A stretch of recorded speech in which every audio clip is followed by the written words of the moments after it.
Boker Tov Amvorach. Alors on va finir Bezrat Hashem les lois de la Kedusha du nom d'Akadosh Baruch Hu, ainsi que de Ilchot Geniza.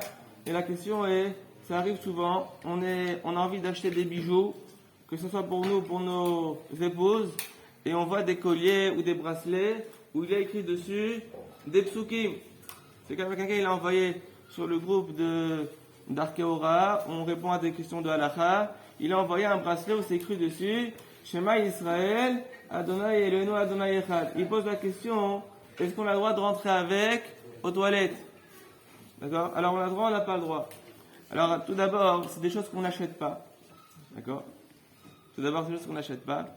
Alors la question c'est, est-ce qu'il y a une Kedusha sur ce bracelet? Alors d'après ce qu'on a dit hier, si elle est non d'Akadosh Baruch Hu, bien entendu, d'accord, on a un problème ici, d'accord, c'est qu'on va rentrer avec dans les toilettes, d'accord.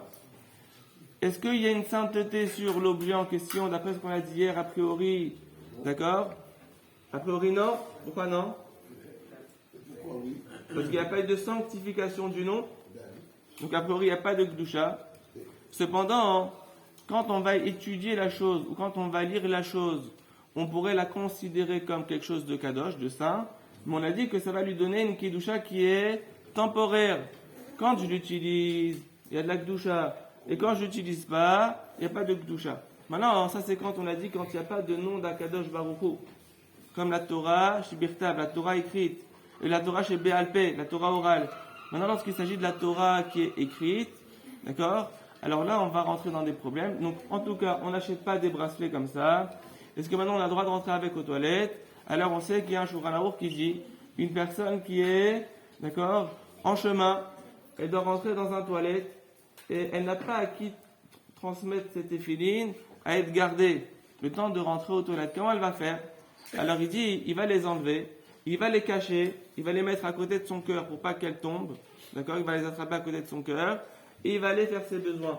Donc on voit que même les téphilines qui sont considérés d'abord chez Bigdusha, quelque chose qui est sain, si on va maintenant les cacher, d'accord, les camoufler pour ne pas qu'elle voit ce qui se passe dans les toilettes, d'accord, qu'il n'y ait pas de non-kavod au téphilines, du coup on pourra, en cas de besoin, d'accord, faire un site en les cachant et pouvoir rentrer aux toilettes. Donc en tout cas, la personne à qui on a offert un bracelet comme ça, alors si elle veut maintenant rentrer aux toilettes, il faut qu'elle le cache.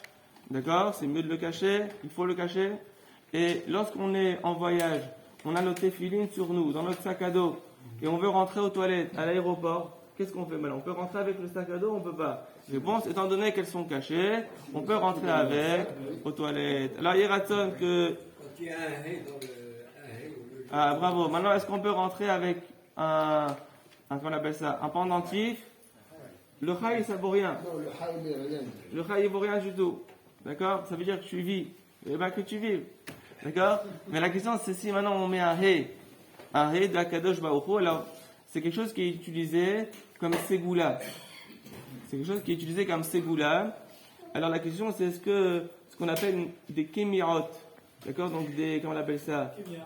Des kémirat, des amulettes. D'accord? Est-ce que c'est une kedusha? Est-ce que c'est une kedusha ou pas? C'est une question dans le Shulchan Aruch. En tout cas, c'est sûr que si on peut le cacher, on le fera. Mais en tout cas, comme on l'a dit hier, lorsque on a écrit sur une feuille Bessiata d'Ishmaïa ou Bezrat Hashem, il n'y a pas besoin de couper ce morceau et de le mettre à la Gniza. On peut le mettre à la Gniza. Pourquoi? Parce qu'en fait, c'est juste, comment on appelle ça, un diminutif. D'accord? Quelque chose qui va nous dire qu'en fait, on a envie l'aide d'Akadosh Baruch Hu ou l'aide du ciel. D'accord? Mais ce n'est pas le nom d'Akadosh Baruch Hu lui-même. Donc, on pourra mettre ces choses-là à la Gniza. En tout cas, toutes ces règles-là, elles viennent nous donner l'importance de ce qu'est le nom d'Akadosh Baruch Hu. Et c'est la raison pour laquelle il faudrait que nous tous on fasse un effort, que lorsqu'on fait la tefila, on ne dise pas le nom d'Hachem rapidement. Moi en ce moment j'essaye de faire attention, d'accord, des fois on l'avale, déjà quand on l'étudie, et bien entendu quand on a des écrits qui sont vraiment de Kedusha, un Sefer Torah, des Tefilin, des Mezuzot, de se comporter en fonction de leur Kedusha. Chazak, Obaro.